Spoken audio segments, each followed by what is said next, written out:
you all.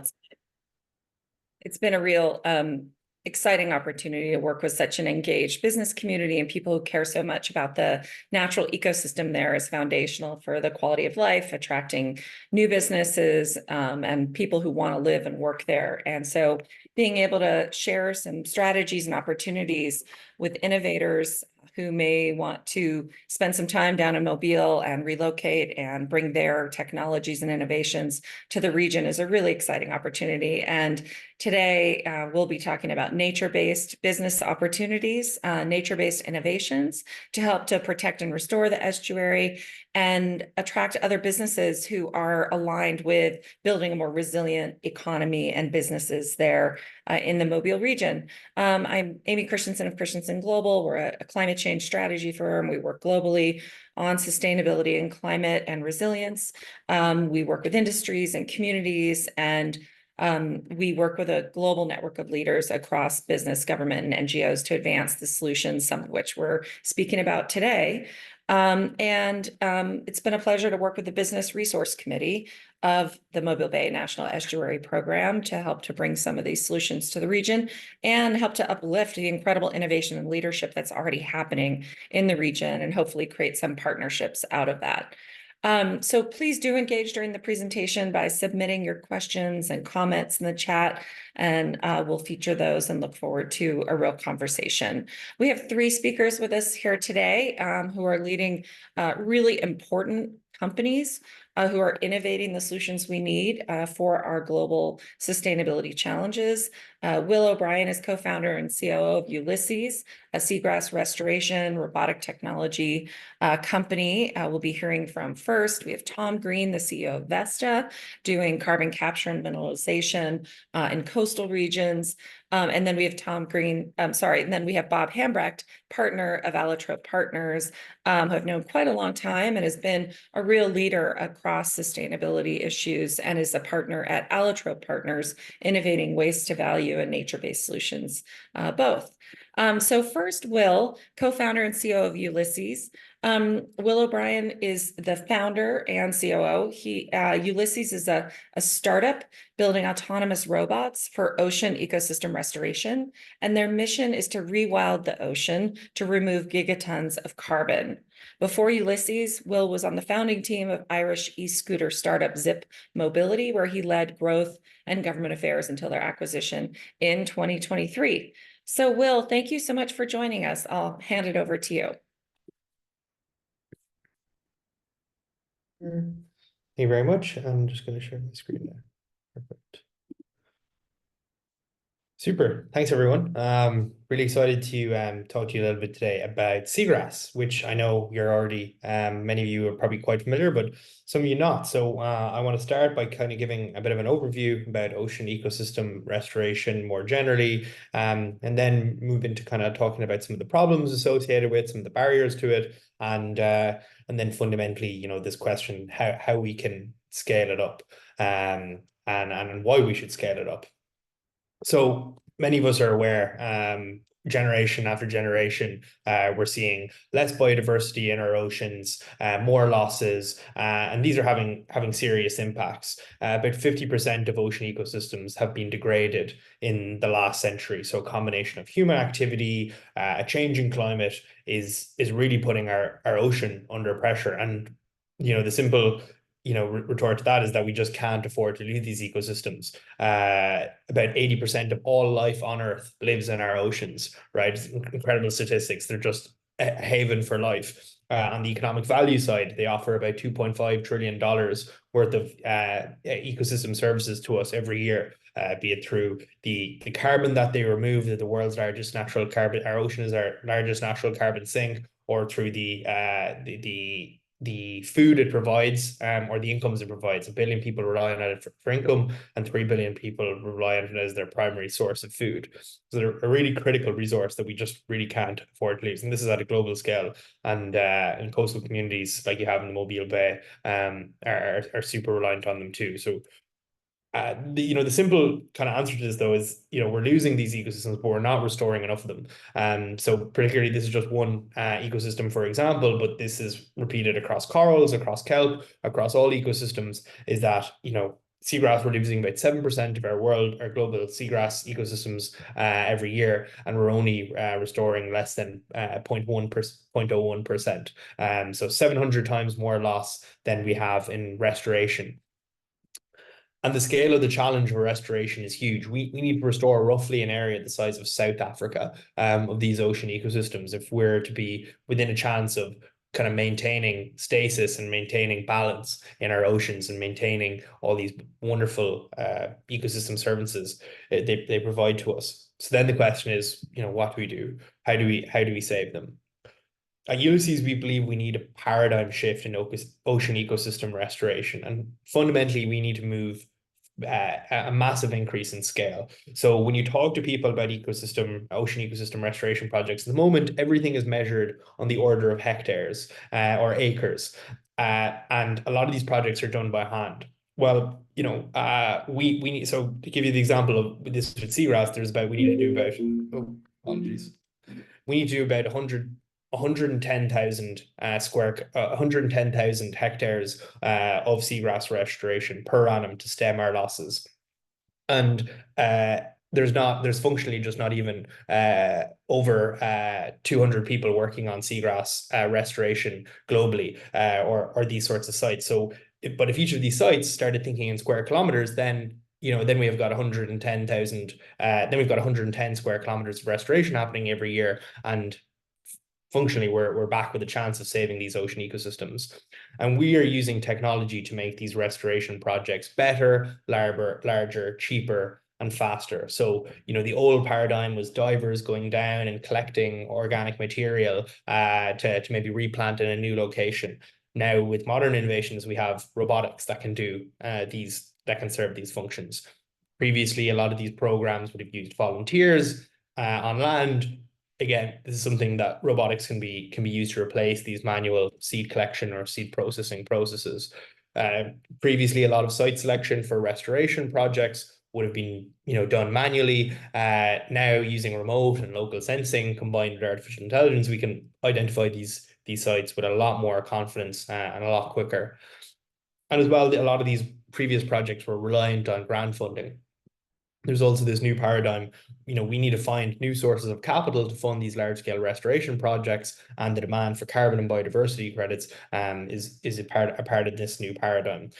And we need to move away from assumption-based quantification or very high-level quantification of the benefits related to these ecosystems to getting really in-depth understanding of the carbon and biodiversity benefits that these ecosystems provide. And new technologies are making this cheaper and easier to understand. And Ulysses is a company leading this paradigm shift in ocean ecosystem restoration. So let me tell you a bit about us and specifically how we're working on this problem. So we build and operate autonomous robots for ocean ecosystem restoration. We want to increase the rate of restoration globally, and we believe the key to doing that is developing the tools to doing it. That this is, the key bottleneck that we need to solve. Again, we want to move from hectare or acre scale restoration to kilometer scale, square kilometer scale restoration. And we're starting with seagrass. You'll all be familiar with seagrass being a local present in the Gulf with you there. But what are the benefits associated with seagrass? Why would we look to restore something like seagrass? Well, the first major benefit is the carbon removal. It's 35 times better than rainforest at removing carbon. It's an absolute powerhouse at removing carbon, and it also durably stores this carbon for 100 years plus once it's sequestered it in the seabed. And secondly, it's a biodiversity powerhouse. About 20% of the world's fish stocks rely on seagrass. Fish use it as a breeding ground. They use it to hide from predators. It serves a variety of roles in an ecosystem. And yeah, as you can see there from the statistic, it's critical. And also, we're losing about 2 football fields every hour. So over the course of this webinar that we have today, a 90-minute webinar, about 3 football fields of this ecosystem will be lost globally. And yeah, we're nowhere near restoring it at a rate that offsets this loss. So there's a few different processes, parts to a seagrass restoration project. We're focused on seed-based restoration as it's the easiest one to do at large scales. But you begin by collecting seeds from a healthy donor meadow, then you process these on land, then you move to planting them in the ocean, and then you do some monitoring thereafter. And we do this all with a stack of robotics. So we can do this better than existing methods. We get higher restoration rates, higher germination rates, higher success rates on our projects. We can do it faster than your typical diver. We can do it cheaper as well because divers are expensive, and the manual labor required for these is pretty intense. And yeah, we can fundamentally think about these projects on a larger scale that you can't really in a manual, human-led seagrass restoration project.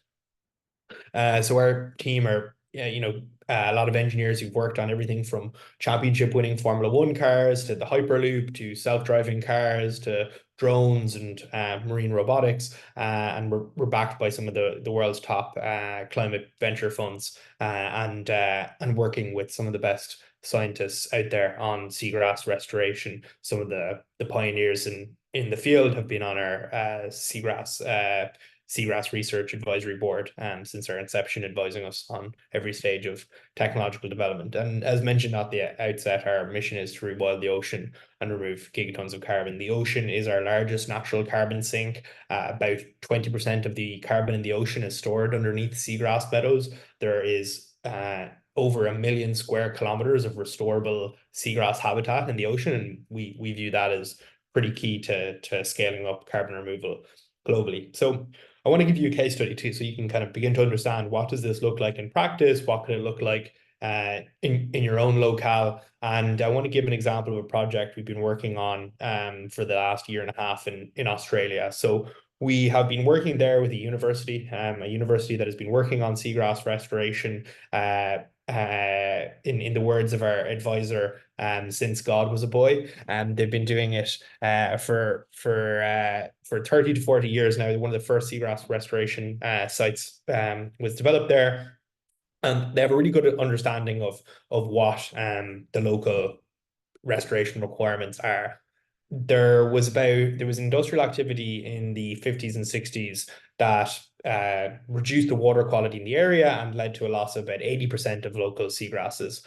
And they've been working on restoration since with a community-led project, but they haven't been able to A, restore in these hard to restore areas, but also B, achieve the scale that is required to stem these previous losses. There's about 3,000 hectares of restoration that needs to be done there.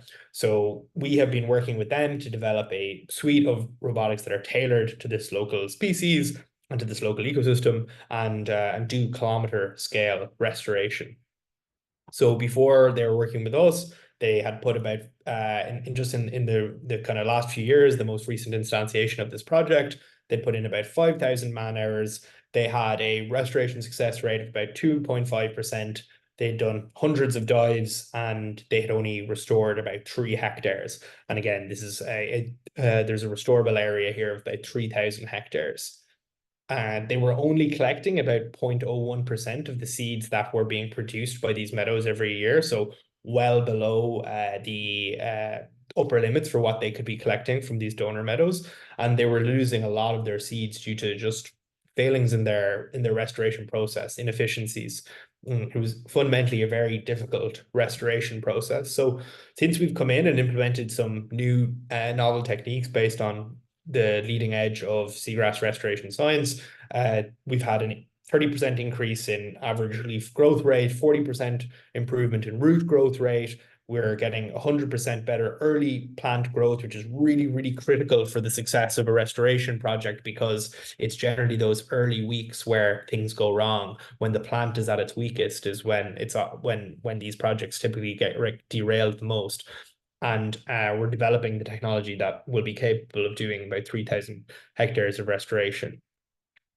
So going from previously where we were able to only monitor or collect a small fraction of the overall seagrass meadows here, now we're able to monitor 100% of the fruits being produced in these meadows. The fruits are where the seeds are held, and we're able to increase the seed collection capacity by about 200x and reduce the seed processing losses to less than 10%, and fundamentally increase the area that can be reseeded. This meadow might naturally recover over the process of a few centuries without any human intervention, but given our interventions and the technology that we're bringing, we hope to be able to restore this meadow in its entirety in the next 3 years. And that's just the start. There's plenty of other locations on the Western Australia coast, or more generally where we're beginning to work.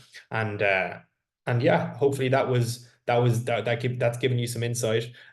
This is one of those researchers that has been working on seagrass restoration for 40 plus years. He's describing our technology as a game changer, and yeah, we hope it is. So yeah, better, faster, cheaper, and healthier ocean ecosystems, and that's Ulysses. So yeah, thank you very much, folks. Thank you so much, Will. I would love to start with a question. I'm curious about kind of where you are in your growth as a company, and you're working this pilot in Western Australia. Where else are you undertaking projects or have projects that are beginning under Yeah, development? so we're not able to announce our US projects yet, but we have projects in 2 US states, working with a state government in one and a major global nature restoration nonprofit in another, and working on two different types of species. So it's one is a temperate species, one is a tropical species, and basically with both of these restoration projects, you generally have like the first stage of one of these projects is you're kind of doing small scale restoration pilots to understand, where can we do restoration, where should we do where should we do it, what are the success factors, and kind of fine tuning your methodology. And that's you typically do, maybe a few hectares of restoration in different locations, and you view that, and that's kind of year one. And then year two is then when you're looking to scale up, and that's broadly the structure that we're bringing to both of these projects. Fantastic. Thank you. Well, we have a few questions coming in. Thanks, everybody, and please continue to drop them in. So, do you test your seed stocks to ensure that genetic diversity is maintained in certain locations? That's from Blair Morrison. Yeah, so we when we collect seeds, we collect them at a we don't collect them all from one donor meadow is pretty much the best way of saying this, right? And then when they're processed, there's a pretty healthy mixing. So let me talk through kind of like the seed collection process. So we will, with about a month's notice, get a good understanding of when we can expect fruit production to occur. And as I said, these fruits for this species of seagrass are about the size of like about an olive, and inside that there's little seeds that we're taking out of it, and we then have about a month's notice, and we can start planning a date, and then we're going out and we're doing seed collection, and we're going to different sides of the bay, different locales. We're bringing them then all that back to one central point, and processing them in kind of one series of vats, essentially these big large tubs with seawater in them, where they're mixed at a rate, and then they ripen and the seed comes out. And all those different batches are mixed with each other, and we do take some samples for genetics, just to understand kind of what sort of genetic diversity we have in the seeds that we're putting out there. But yeah, that's typically how we get the genetic diversity in different locations, which is actually good because it's more genetic diversity than you would get in a typical natural expansion of the meadow. There's that added component of it as well. Creating some more resilience. Thank you. So Definitely. Roberta has a question about what role does area water quality play in your restoration efforts?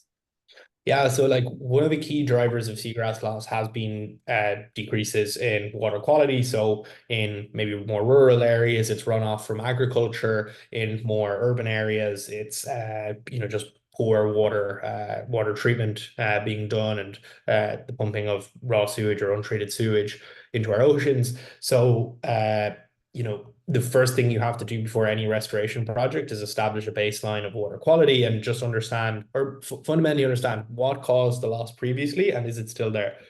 If that loss is still there, for example, in some instances, it's just like too many turtles, or in some areas, too many manatees, or in some instances, it's poor water quality. If that hasn't gone, then there's no point in doing restoration. You're better off trying passive restoration to begin with, which is an active intervention to interrupt water quality. But yeah, because these plants are photosynthesizing, because they can be quite sensitive, it's critical to get that part right. But the water quality improvements from seagrass restoration are immense. So if you can get the water quality improved to the degree that you can actually do an active restoration project, then it's a great way then to further that increase and improvement in water quality by doing an active restoration project, because the seagrass itself binds the seabed, kind of bearing down sediment. It acts as also like a capturing tool for different sediments that will be moving through the water, and also it just has a natural filtering natural filtering capability as well, removing things like heavy metals, microplastics, excess nutrients. So yeah, it serves that role as well as being sensitive to water quality. Okay, thank you.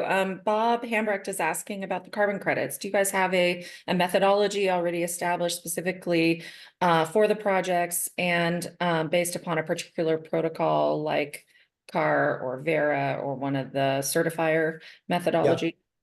So we haven't sold any credits yet, and in the beginning and in our kind of first instantiation, we're more focused on just getting the technology and getting our methodology for the restoration of a variety of different species down and getting that sorted before we move on to project development and moving on to look at these kind of like larger scale carbon projects. So our kind of initial customers have been people who are just interested in the biodiversity benefits of seagrass and want it restored in their locale. So but the plan to monetize it, that yeah, will likely involve either the use of Vera's existing seagrass methodology, VM0033, or potentially the development of a new methodology that builds on it, or maybe some combination of the both. So it's something we're kind of actively looking into at the moment with our scientific advisory board and making a decision on. Okay, great. Dottie was asking about freshwater species. Have you worked with any freshwater species like Vallisneria, which, sorry for the pronunciation, not being familiar. Yeah, no, we haven't worked yet with any of the freshwater seagrasses yet, but if it's a seagrass species that is capable of doing of being suited to seed-based restoration, then it's a viable candidate for something for us to work with. So Great. if So that's of you're interest. open, but haven't yet engaged with the focus on the Yeah.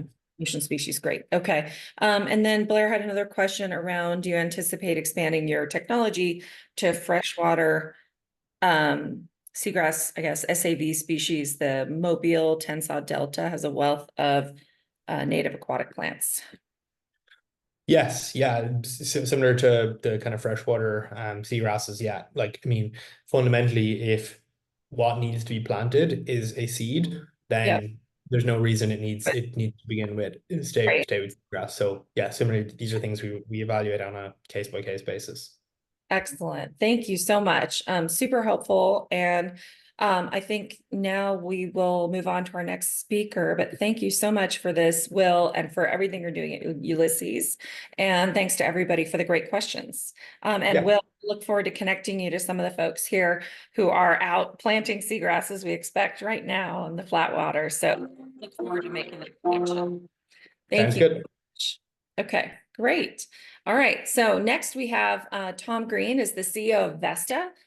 Tom has over 20 years of various leadership roles at Capital One, Lending Club, Bain and Company, and Averon, where he learned how to manage teams and deliver results with an exceptional set of skills in his career.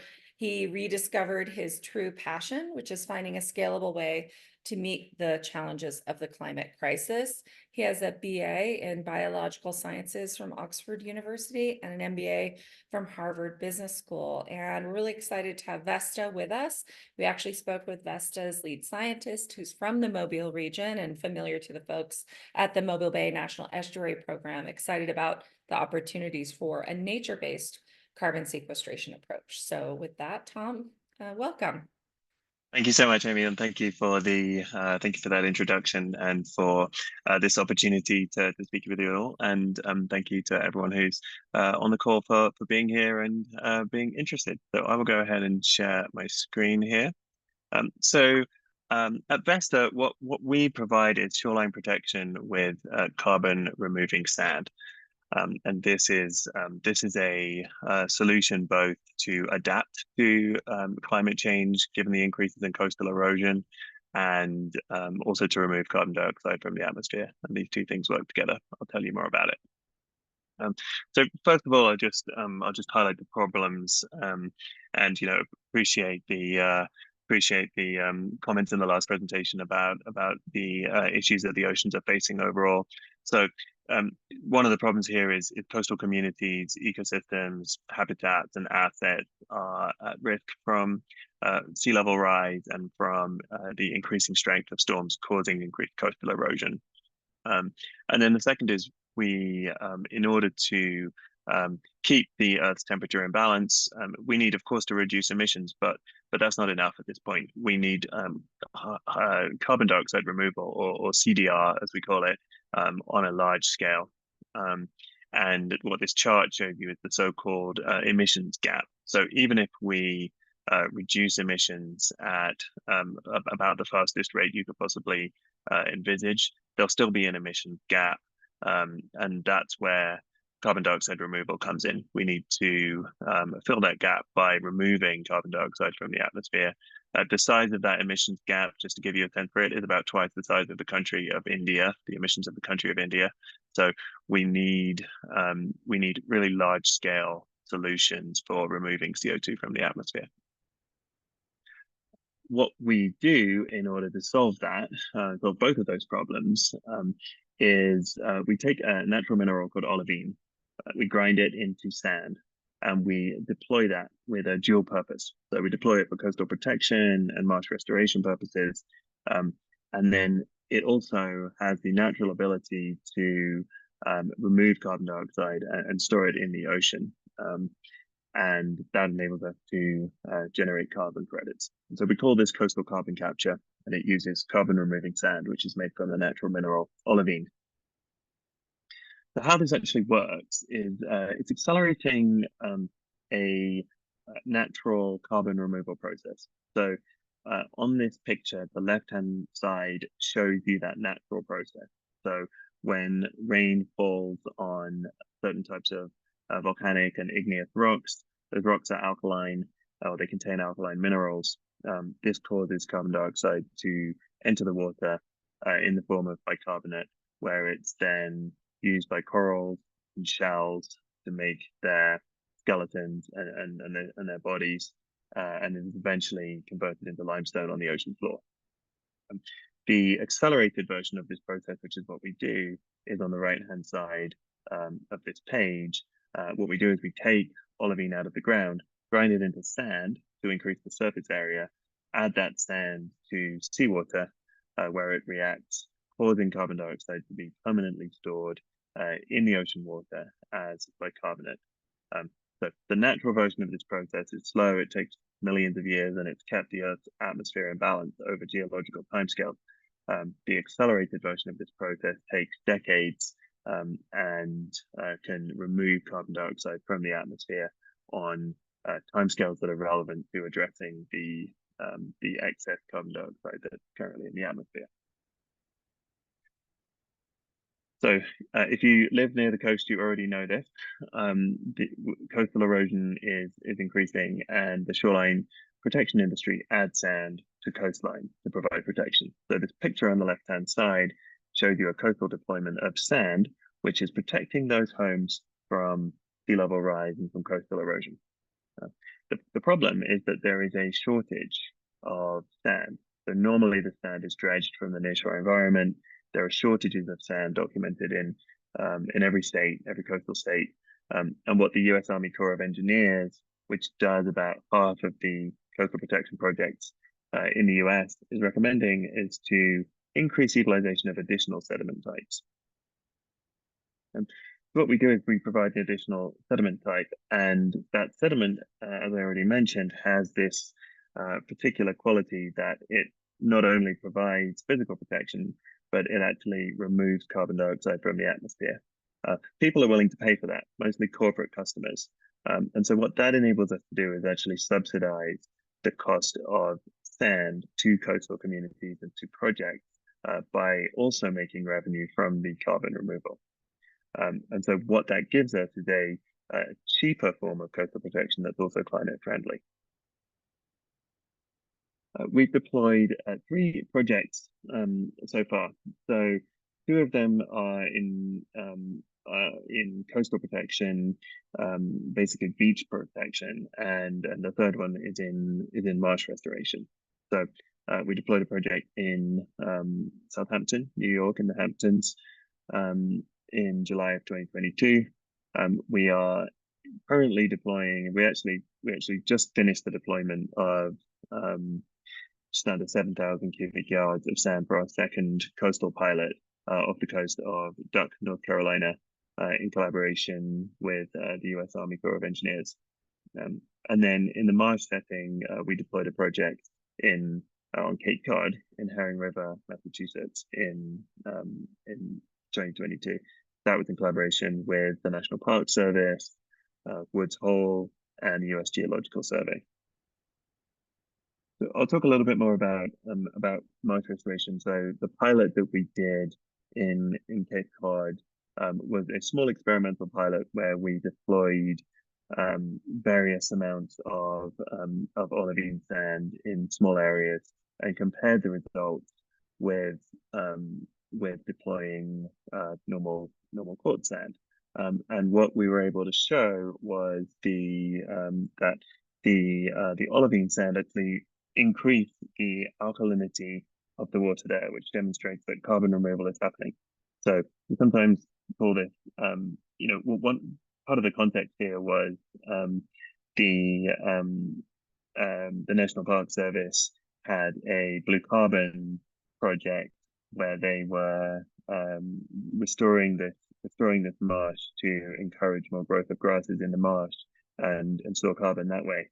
And what they were looking to do was enhance the carbon removal from this blue carbon project. And so by adding olivine sand to this project, we were able to do that. And so, it's interesting that I'm going right after a really great presentation on seagrasses from Will, because there are potentially actually synergies there. The combination of adding alkaline materials to these projects with growing seagrasses and restoring marshes can be a great combination, sort of greater than the sum of its parts. And I've mentioned a couple of times that that these are alkaline materials. Many of you are probably aware of the problem of ocean acidification, and by adding olivine sand to coastal protection projects and marsh restoration projects, we can actually counteract the adverse effects of ocean acidification with this as well. So the results from the Herring River project so far showed that we increased the alkalinity of the seawater there, which demonstrates that carbon removal is happening, and we did not find any negative environmental impact from doing so. One thing that's very important to us here is, we're working with coastal communities. So, we're working in the ocean and on shorelines, and so it's a very important part of this process to us that we engage deeply with the local community and other local stakeholders, which of course includes permitting authorities. So this is an example. In these boxes, an example process that we went through where we prepared an environmental assessment. We had discussions with the town council, received a letter of support from them, then moved on to have a town hall meeting where we answered the questions of people from the local community, and moved forward with a permitting process at the federal and state level, which ultimately resulted in project approval. So this is a deeply engaged process at the local level. I want to switch gears a little bit here and talk about the Mobile area. We've highlighted a couple of projects here which happened in the past, which could have used olivine sand for enhanced shoreline protection and carbon removal. So there was the Little Bay Restoration Project in 2010, the Lightning Point Project more recently, both of which, from our analysis, look like they could have been candidates for the deployment of olivine sand as part of these projects to enhance the project. One thing I should also mention here is that olivine sand is actually more dense than normal sand that you find on beaches and in coastal systems, and so that gives it a superior quality in terms of coastal protection, because it is moved around by tides and currents more slowly than normal sand. So it actually lasts longer in a coastal protection and marsh restoration context. Here's an example of future project which could potentially integrate olivine sand, the Army Corps project deepening the Mobile Harbor. So one of the uses of the material that they're planning to dredge out of the harbor is actually in the Dolphin Island Causeway Shoreline and Habitat Restoration Project. One of the goals there is to improve the resiliency of the marsh and the oyster habitat right next to the causeway. And this is one example of a project that could be a good candidate for the integration of Vesta's olivine sand.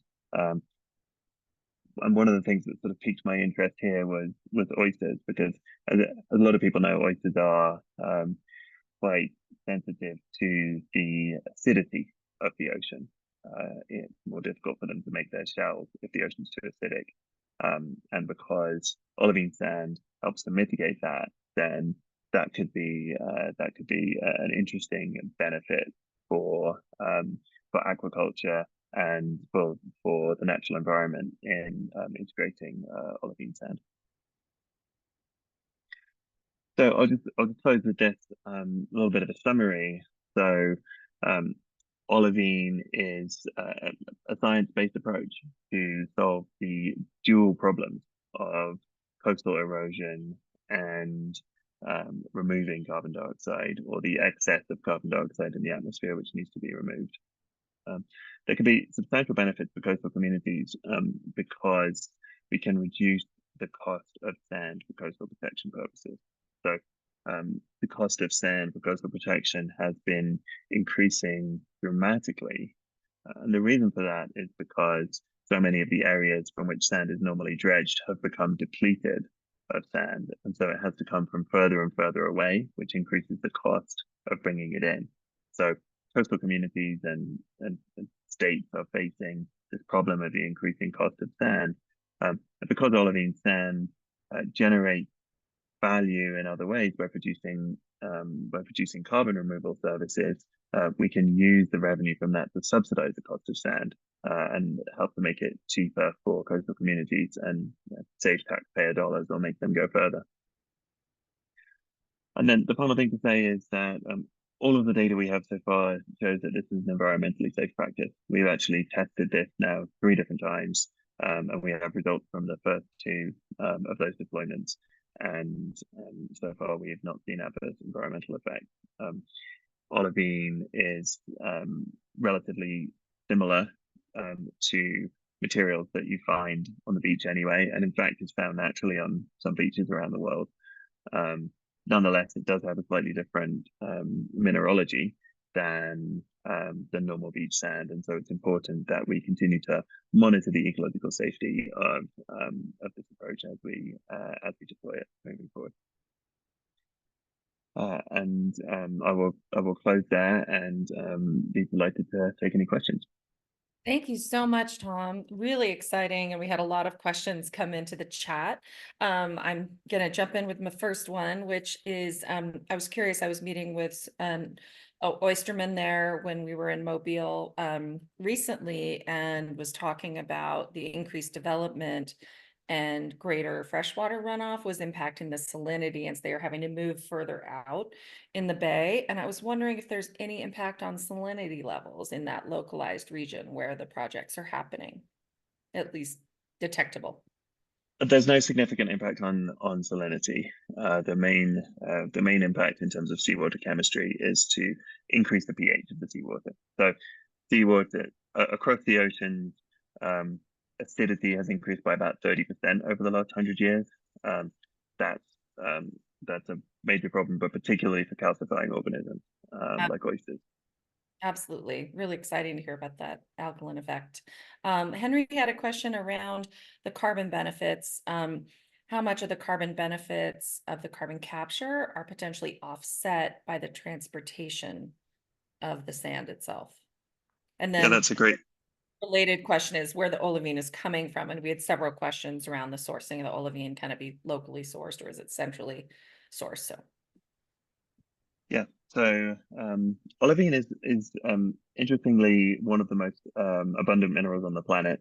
And I say interestingly because a lot of people have never heard of it, unless you were paying really close attention in geology class. So olivine's found all over the place.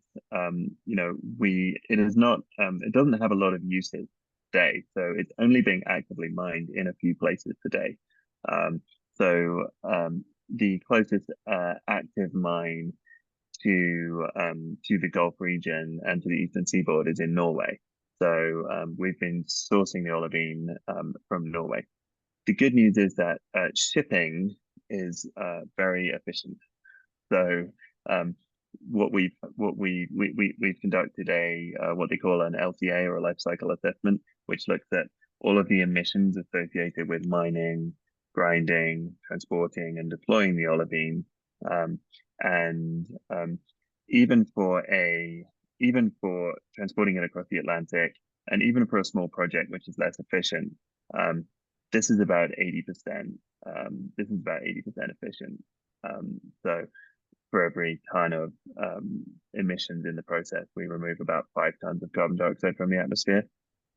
As we grow to larger scales, and hopefully as this solution grows, more sources of olivine come online, we'll be able to become more efficient and decrease transportation distances, and start to remove 10 or even 20 tons of CO2 from the atmosphere for every ton that we emit.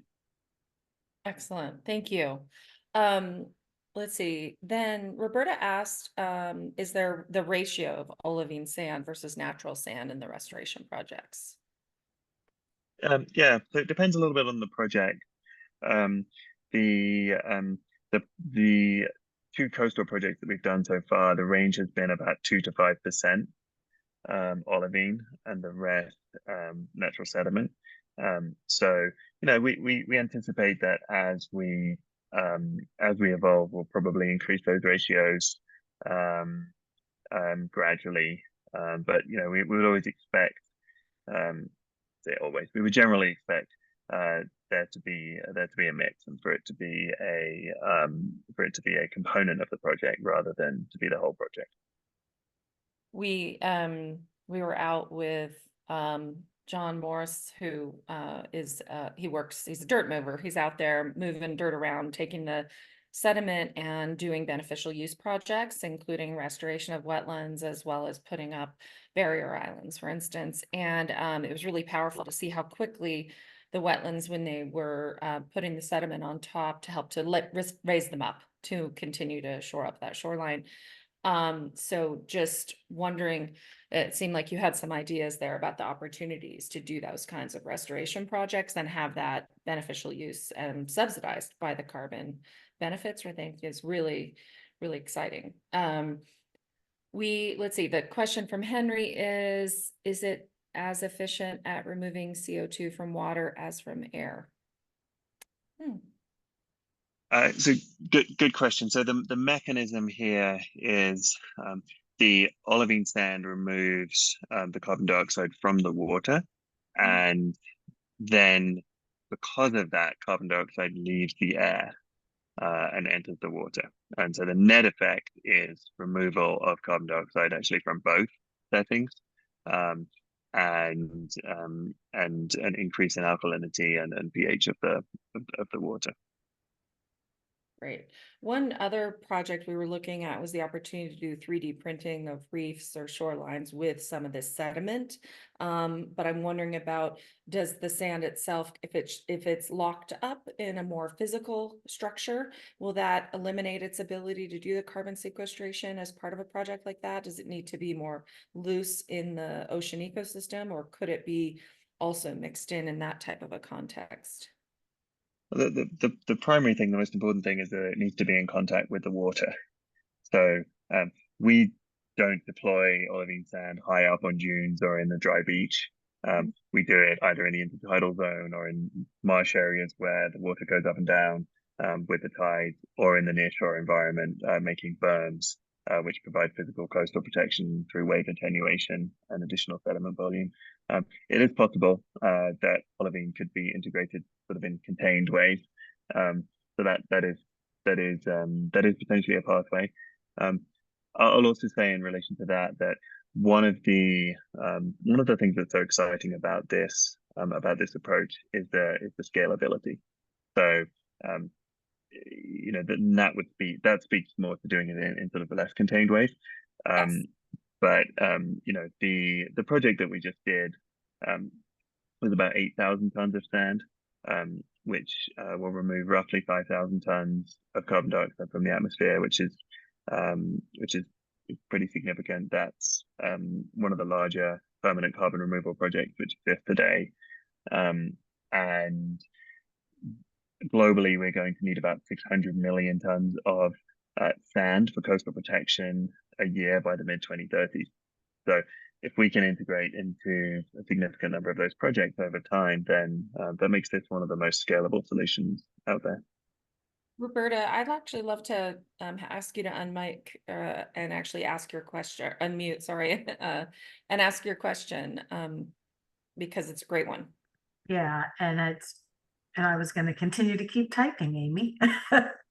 So the Dolphin Island Causeway project that you showed, that is going to take about 1 million cubic yards of material from the core.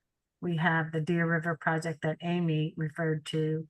That's about 200,000 cubic yards of material. And then we have a smaller project with Juice is actually very familiar with because he participated on the marsh study on that site. And that's the Foul River Spits project. And that's about 42,000 cubic yards twice because we're going to do 2 placements. What I'm trying to figure out is if we were to add olivine, probably Foul River, because your numbers were much smaller than that for your demonstration projects in terms of cubic yards. I'm trying to figure out, and I will say that all of this material doesn't cost us anything because they're all beneficial use and we're working in partnership with the Corps. So yeah, understood. Yeah. So the in terms of scale, yes, the scale that we're currently operating on. So we are we grew from 500 yards for the first project to about 10 times that for the second coastal project. So the kind of scale we're operating on at the moment is in the thousands to maybe the next project will be in the tens of thousands of cubic yards. So doing 10% of a 200,000 cubic yard project is a reasonable idea for the next one. We can always be a smaller part of a larger project, and the idea is to continue to scale this, right? And so to become let's say 10% of a million yard or multi-million yard project. In terms of the cost, yeah, understanding that beneficial use is you don't pay for the sand, you still pay to transport it, and then the distance is what's important. So the Dolphin Island Causeway and the Fall River projects, we're not paying for the transport. We build the containment, and the Corps is bringing it directly to the site. Yeah, Fall got River, it. Yeah. however, we are paying for the transport. And you might just talk offline with Juice a little bit more about that, because he is intimately knowledgeable about that Spitz project, which may be that may have some potential to do a pilot. It's in Great. Yeah. estuarine setting. It's not open ocean. It's actually the marine or the estuarine downstream portion of a river that feeds into Mobile Bay. Mhm. And there would be opportunity. We did 3 years comprehensive study that's being written into a manuscript right now. So Blair, that might be an interesting, and Dottie, an interesting next step on the Fall River project. We're going into construction of the containment over, and actually placing the sediment like starting in July. So the timing for that one may not work out, but there is a second application that is planned in the next couple of years. I mean, there's some possibility, and I'd love to see us be able to test it here somehow. Definitely. Yeah, no, that would be great. It's just figuring out how to do it and on what scale. Sure. Absolutely. I was just going to say, I think that, and over time, we may see changes in the financial structures of things like this, and what maybe it's not, but anytime you can monetize any aspect of a project, Absolutely. helpful. And what's most attractive is the credit part. And the And story. engaging different stakeholders in some of this work that we're doing, and how that might Yeah, and the potential play impact out. local acidification. So that's really exciting. Thanks, Tom. I mean, just the multiple benefits here, the mitigation, the adaptation, acidification pieces are really exciting. So thank you so much. I think that was our last question. Anything last to offer, Tom, before we move on? And thank you so much for being with us. No, very, very much appreciate it. And you know, Roberta, really appreciate those comments. And yeah, I know you've been in touch with the Juice. By the way, he sent his apologies. He's literally on a plane right now, so that's why he couldn't make it. And hence he have me instead. But definitely would love to figure out ways to collaborate on those projects in the future. Well, I would say that when he comes back, he needs to reach out right away, because when we were talking about this originally, you know, we were in engineering and design, and the actual construction of these projects was a twinkle in our eyes, so to speak. But we're there now. So if we're going to do this, we need to figure it out soon. Sounds great. The second application may be more realistic. Yes. But thank you so much. I really enjoyed that. Thank you so much. Thank you, Tom. Appreciate it. All right. So we'll move on to Bob Hambrecht, his partner at Allotrope Partners. And Bob has worked in investment banking, venture investing, and project development in the alternative energy and technology field for more than 20 years. He has a degree from the University of California, Berkeley, and a master's in public affairs from Columbia University with a focus on economic development, project finance, and urban planning. Really excited to learn more about what Allotrope is up to. Bob, welcome. Thank you. Let me jump to a slide here. Sure. So where is it?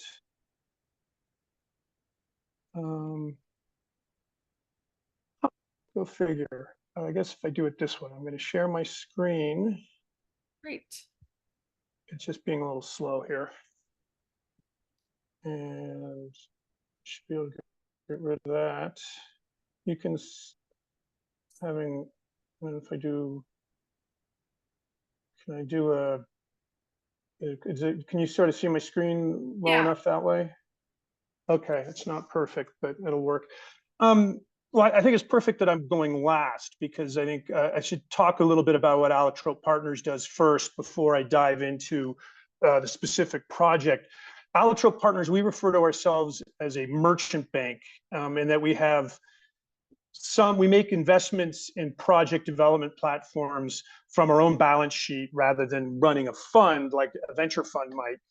And our thesis from the very beginning is there are a lot of really exciting technologies and projects around climate that we're going to require sort of a project development approach moving forward. And so seeing Ulysses and seeing Vesta, they're good examples of emerging ideas that ultimately to scale are going to begin to need to apply a project development approach to their work.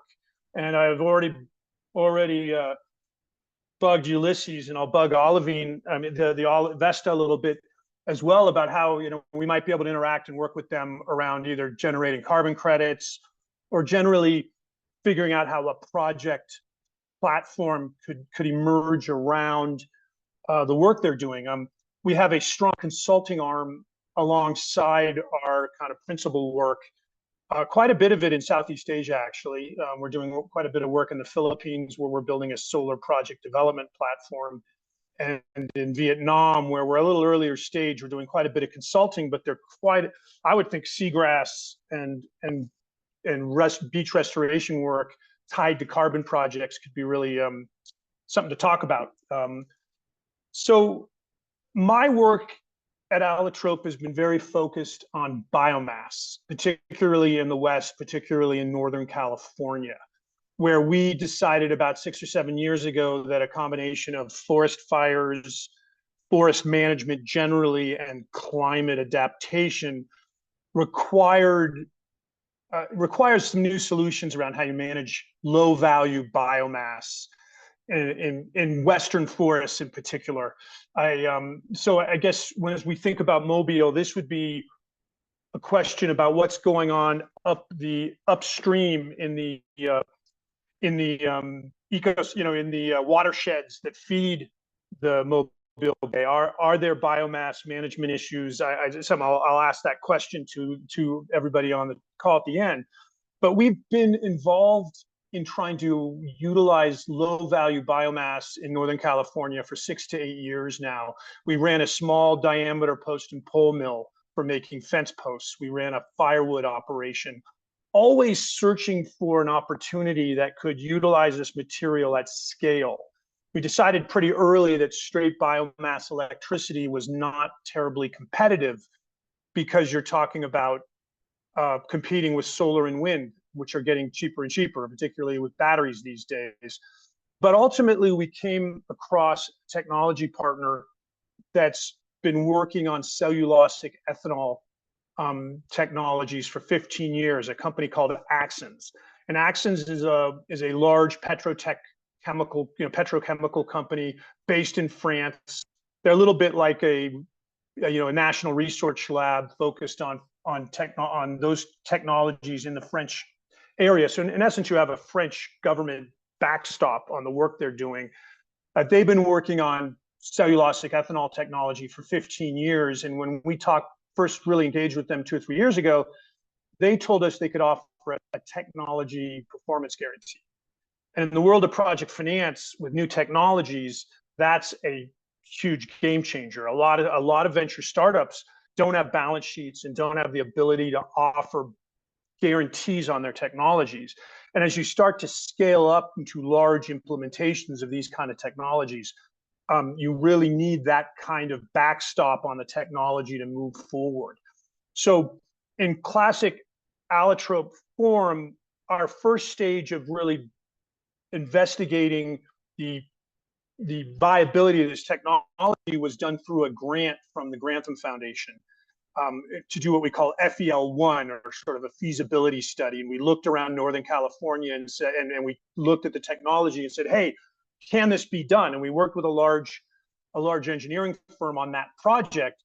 But basically, we're left going, hey, it looks like the price of the plant relative to the cost of the biomass, all could work. So we said, okay, we've checked the FEL1 box, and then we moved into FEL2, the second stage of engineering. And that's where we are we are finishing that up right now. And we're basically doing an engineering where we're going to be confident in the cost of the plant to a plus or minus 30% estimate. And we're working with Merrick as our partner on that. And we have Sumitomo Corporation of America is working with us as a financial partner. We've also brought British BP in as an offtake to buy the ethanol we will produce. And we have Sumitomo Mitsui Bank Corp, which is actually not directly related to Sumitomo, though you would assume they might be. They're working with us as a financial partner on our USDA loan program. So these are all the elements of a traditional large-scale project financing. And this is kind of, we've been working at this for 8 years in this space, and we're finally getting to the point where we think the first plant of this sort can come together.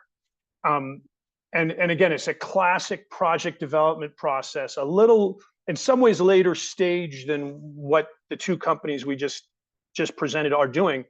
But in some ways, the risk is still quite high, because you can have one permit that doesn't work. You can have your CapEx come in too high, and you can find the project isn't viable.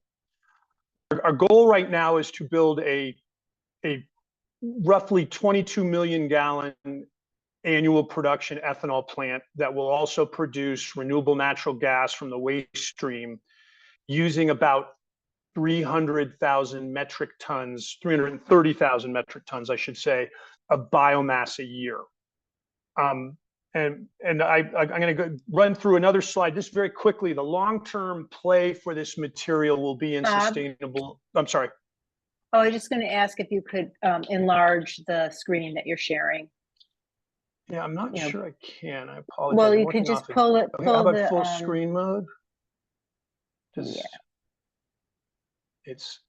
Or you could pull the corner of the page of the PDF just to cover more.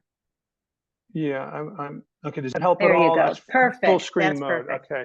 That's and I apologize. There are a lot of words. These are slides that we often leave behind, and I'm not going to go through the detail on this, but I'm just going to point to the bottom right chart here. Sustainable aviation fuel is one of the areas where liquid fuel is going to be needed moving forward. For flying long haul jets, there really isn't a great solution outside of liquid fuels, more or less like we use today. And so sustainable aviation fuel is going to be a key area where ethanol, along with fats, oils, and greases and some other technologies, are going to remain in play. Initially, the ethanol we are going to produce will go into the 10% mix that California has in their gasoline supply. But BP's interest and Sumitomo's interest in this is because of SAF in the long run. And if you see that blue triangle at the top of the chart, the expectation is cellulosic ethanol as a pathway for production of SAF will be a significant part of the SAF mix in the outer years.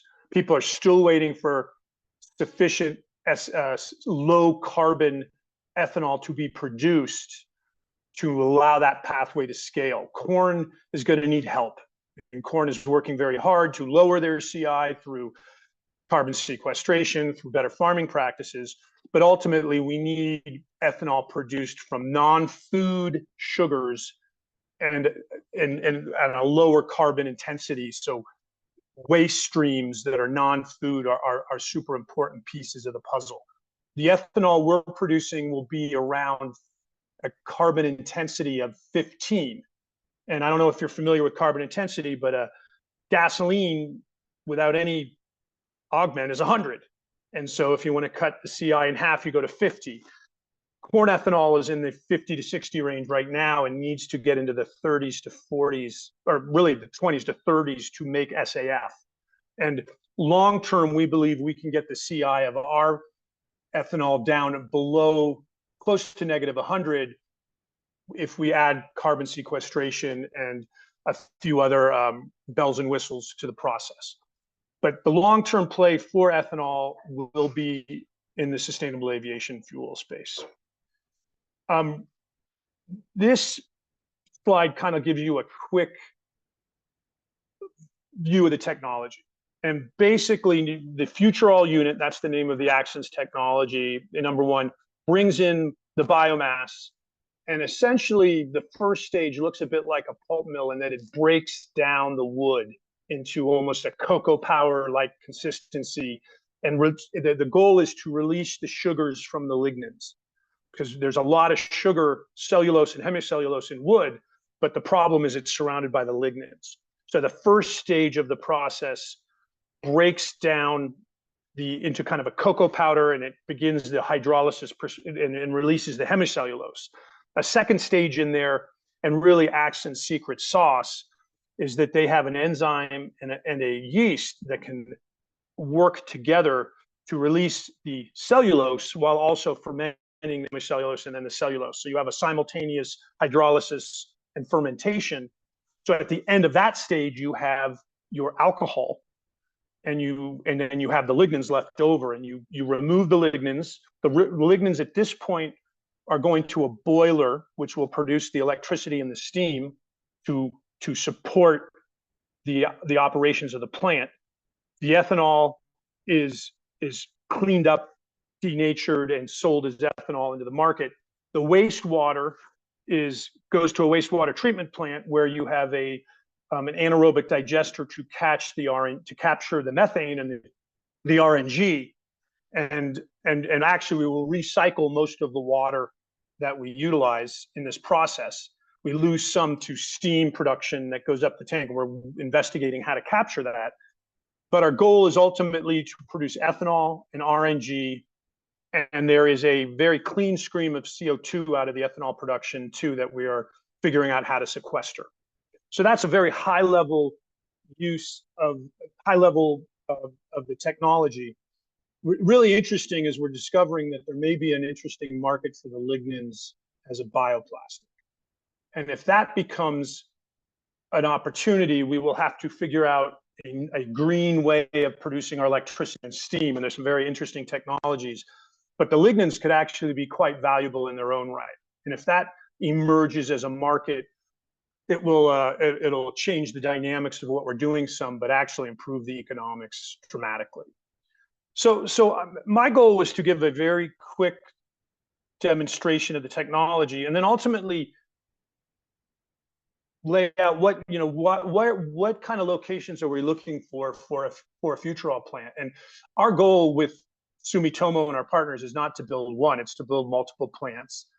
And the core infrastructure in many ways would be a typical industrial brownfield, where we need an electrical connection, but if we're producing our own electricity, we don't use much, but you still need a connection to the grid.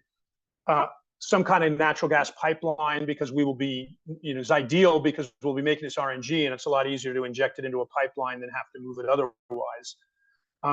Zone for industrial makes permitting easier. There are interesting federal energy communities that can be helpful for tax benefits. And a rail spur is a nice to have, but that's kind of what we're looking for in a location. I've been talking to some folks a little farther north about old pulp mills, that whether they could be utilized as a facility. And I think we do a lot that a pulp mill does, frankly, without a lot of the exogenous pollution issues that pulp mills have. But really the most important thing is access to biomass. And I don't ever want to deny that we need a fair amount of biomass. You're talking about, I would say really 330,000 metric tons of biomass per year, which is 2,000 trucks a month inbound. So, again, an industrial area where traffic is expected and won't be messing with a local community is very important. And there's a lot of places, particularly in California, there's a lot of sensitivity to what's an appropriate location where we can build one of these plants where you're not impacting an at-risk community or a suburban subdivision. So finding those kind of locations are important. And it's also important that those contracts, I can get long-term contracts for biomass. So is there a infrastructure of the timber industry, a tree removal, a vegetation management industry in the region that I could partner with? And finally, while the technology is flexible, I could use different types of biomass at different types of the year, though I would like to use all of one biomass, say for 4 months. So in California, for example, I'll be using forest waste 8 months a year. And I expect during those 8 months of year for the softwood pine tree mix to be pretty consistent. And then in the last 4 months in the winter, when the forests are closed because it's winter, I will probably be using almond wood. There's a significant almond industry in California, and almonds are removed every 20 years or so. And so there tends to be a flow of almond wood every off season as they pull and replant orchards. So again, I think my pitch is a little different from the last two, but I wanted to just kind of give you an overview of what we're doing. Great. And I'll stop there. Great, thank you, Bob. Super helpful, really interesting. And this last slide was exactly what I was going to ask. So I'm really glad that you provided that. And actually, in our last business resource committee a couple of weeks ago, we actually identified that there are 5 different precincts that are designated energy communities. And so in the Mobile Bay region. So I figured there probably were some there, yeah. Yeah, more than the West Coast, actually. Yeah. From generation plant closures as well as a brownfield. As far as the appropriateness of the location depends on the community. But also, of course, there's the port, and the port's made a lot of investments into rail lines that come down to the port. And of course, is doing some piloting of different and welcoming different pilots of sustainable fuels.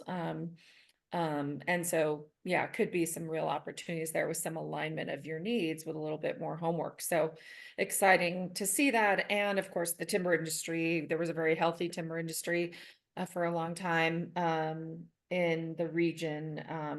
And so a number of folks still operating, as well as I think potentially some plants that could be retooled. So exciting. Yeah, we tend to think we need to find our biomass within a couple hours haul from our location. And even that's bumping up against kind of maximum distance, because you're probably talking 100 to 110 bucks an hour to run a truck. And you have to run it round trip. So every hour is 200 divided by, call it 12 tons. You're talking about 10, 15 bucks a ton per hour distance, at least. So Morrison had a great question, and Henry as well. Could it be applicable to any wood or lignin start material? Could it be something that's more quickly regenerated, like bamboo, or what about invasive species, privet and tallow? And then Henry mentioned sargassum, which is another invasive species, basically a climate. I've been really curious about sargassum, and I've been bugging Axon about it because I've had some conversations with friends, around the Caribbean, and Lord knows it's a large problem. I don't think they've tested it, but I believe there's a lot of carbohydrates, a lot of sugar there. So I think it could well be a good fit. Woody biomasses, hardwoods are better than softwoods. One thing we're very excited about is they're about to release, by the time our plant's running, they'll be running their Gen 3 enzyme, which will be even more efficient. I think will be better for softwoods. And so I would prefer a consistent feedstock. And if that feedstock is a mix of a couple invasive species, I think as long as the mix is consistent, that would be ideal, because actually what happens at the beginning of the process, they pull a little of the feedstock out and they grow the enzymes and the yeasts on that substrate using C6 sugars from that feedstock. So it's sort of optimized for that feedstock. And when we switch feedstocks, we'll grow new enzymes based on that new sugars. And we're talking percentage differences in yields, but it helps to be growing the enzymes off the same feedstock you're using, and it helps to make that consistent. Great. Well, follow-on question to that, which is related to what we were just talking about as far as this advantageous location. Is Allotrope also involved in producing shipping fuel? Not directly. One of my partners at ACDC, which is the kind of the development company working on this, has done a lot of work on methanol, and either trying to use waste streams to produce methanol, which would be for shipping. And I think that's a actually, I'll check in with him because I think they may have sniffed around our neighborhood at one point or another. I'm not sure. Great, great. Well, we have great, Yeah. at the Port Authority, and then the operator is APM Terminals. So definitely Yeah. there in leadership in this on this issue. And actually, yep, thank you, Henry. He just said not to sell Mobile area too hard, but we also have the Airbus final assembly line here. So Oh, right, sure.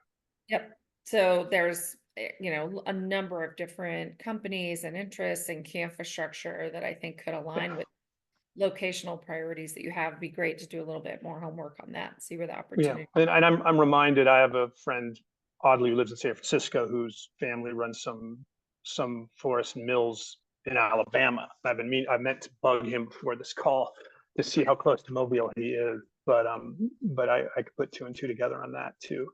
Because having a partner like that, where you have a consistent wood supply, and I think as you get into forest management and restoration work, there's some really interesting things going on around, at least in California, around sort of forest management generating credits that help fund work. And then if we buy the biomass on top of that, I start to see a financially viable long-term forest management solution, which Definitely. is real interesting, potentially. Definitely. And I think we're seeing that increasingly with the need to reduce the fire risk and what's involved in that and what are the Yeah, opportunities. certainly in the West, Mhm. there's a dynamic because I still have plenty of environmentalist friends who don't want to cut trees, and I live in the woods, around Donner Pass, and I'm very thankful for all the forest management work we've done because it reduces the fire risk dramatically. Absolutely. And with all the beetle kill in my region, in Idaho, we, Yeah, the standing dead trees are not things to keep around. Better to put it's them. scary. Yeah, Sub Sierra as well. Yep. So, any other questions from folks, in the chat, or Pamela, Eliza, Henry, Roberta, any more questions you want to add in for Bob? No, but I just really appreciate, Bob, that you explaining the different financial structures. That's so important. And, we've been doing a lot of research on the Infrastructure Act and also the bipartisan infrastructure law. And so, there's a lot of money swishing around, but and you're mentioning of the credits and Justice 40 communities, but it's really interesting and helpful to see the different structure of how you've put it all together. That's just, I'm just really grateful for that. Thank you. And one of our theses is that, again, to get to scale, you ultimately have to adopt some of the kind of traditional energy infrastructure project finance work. And it's a bit of a cliche, but I say we'll spend more time in Houston than Wall Street, much less Silicon Valley, looking for capital, because this is the energy infrastructure capital is Houston. And that's where this work gets done. And the big engineering firms that you need to work with are all there. And and I think we also look at smaller project development. We're doing small 5 megawatt deals in the Philippines as a way to try to help scale island communities. And that's a different kind of project development challenge, probably more closely resembles, what a Ulysses or a Vesta is going to have to do, is how do you create models for smaller projects that you can replicate to a scale where capital will start paying attention. Yep, absolutely. And sorry, go ahead. Well, I was just going to say, yeah, I mean, I think the more that we can decentralize this, the better, because of the resilience and the impacts of climate change that we're seeing. Just the more we can have decentralized multiple plants, the better. But you're right, the transaction costs can sometimes be prohibitive. Well, I will say our project looks quite large, probably to everybody in this call, but it's very small relative to the petrotech space. And I wanted to push it smaller, and that 330 metric tons per year. That was as low as I get access to go. I wanted to go smaller and like modular and small. And they're like, look, that you got to have some scale to make these things pencil. Financials work. Yeah. Well, Have you- oh, go ahead. sorry, I'm it's gonna been type it. cool to hear, and I agree with the technology combined with the financing strategy. Sorry, was that Roberta? It was. I was actually starting to type, but I guess when I listened to your presentation, Bob, my one thought about, availability of biomass is in Alabama, they have a Forever Wild program. And so I'm sorry, a what program? it's called Forever Wild, but it's a habitat Forever Wild. Gotcha. creation Okay. acquisition program. Yeah. Well, one of the challenges that we see across protected lands in general, and this all the way up to the federal government, is the inability to manage those lands or the lack of resources to manage those lands. And I'm like, okay, how do you marry what he's talking about with a management piece that makes it more attractive, let's say, to the federal government or to the state of Alabama? Hey, we'll provide this land management if we have access to the biomass that we create from managing Right. those lands. Certainly an underlying assumption is that by us purchasing the biomass, we can support forest You have to management work. Now, harvest it. yes, it's expensive. Yes, It's expensive. exactly. And, most of the work, our long-term contracts right now are with private landowners, because right now there is still a requirement. If you want to receive federal credits, RINs, which is sort of the federal program that supports biofuels, you cannot source biomass from federal lands. And it is a pretty absurd requirement. It was pushed into the original Energy Independence Act in 2007. Largely, it was sort of, to my view of it, it was a combination of a couple environmental groups that didn't want to see us converting federal lands to energy crops, which is, I don't think, ever a big risk. But yeah, I can see if you're clear cutting forests to put in poplar, that's a problem. Right. But rules can avoid that. But the corn farmers were like, great, we don't want the competition. So, sort of a good combination. The rules, I believe, are evolving, because there was a carve out for fire danger. But right now, if there is a building on federal land, you can take biomass from 200 feet around that building, and that would be excluded. But the science shows that, hey, a wind-blown fire, it should be 1.5 miles from the building downwind, needs to be managed. And we should count roads, power lines, cell phone towers, dams.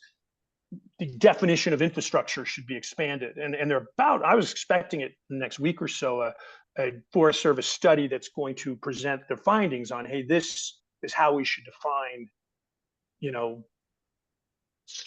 federal lands that need to be managed for fire, and carve out that material.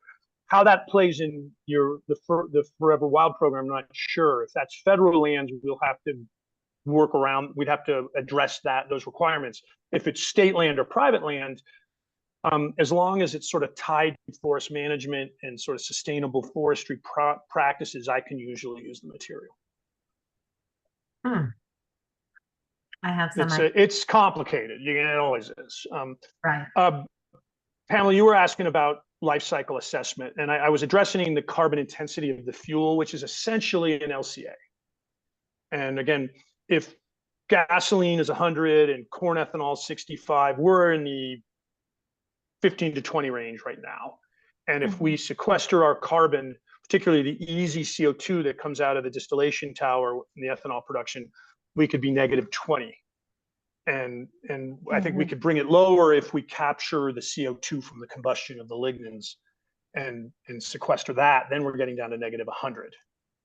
And that includes the transportation by truck?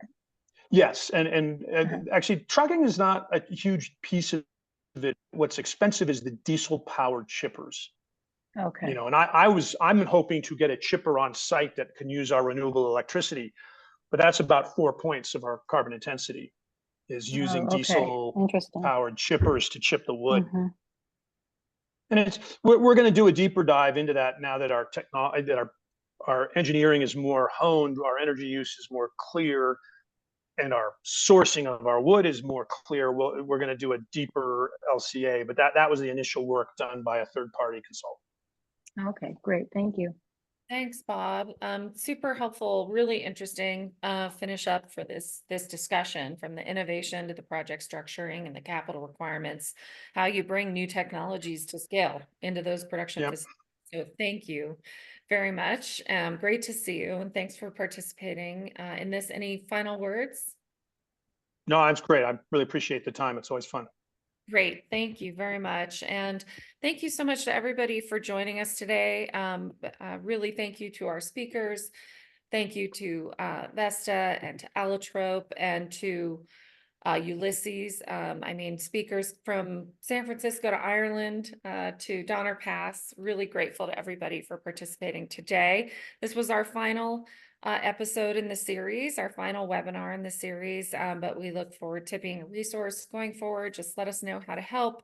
Everybody can get in touch with our speakers, ourselves, through Henry, whose information is up on the screen right now. I wanted to thank Henry Perkins and Roberta Swan, but also Pamela Wellner and Eliza Spain, who are working with me at Christensen Global, for their help in putting together this whole series, and especially this final webinars. And thanks to everyone for joining us. Have a great day. Thank you, Amy. Thank you.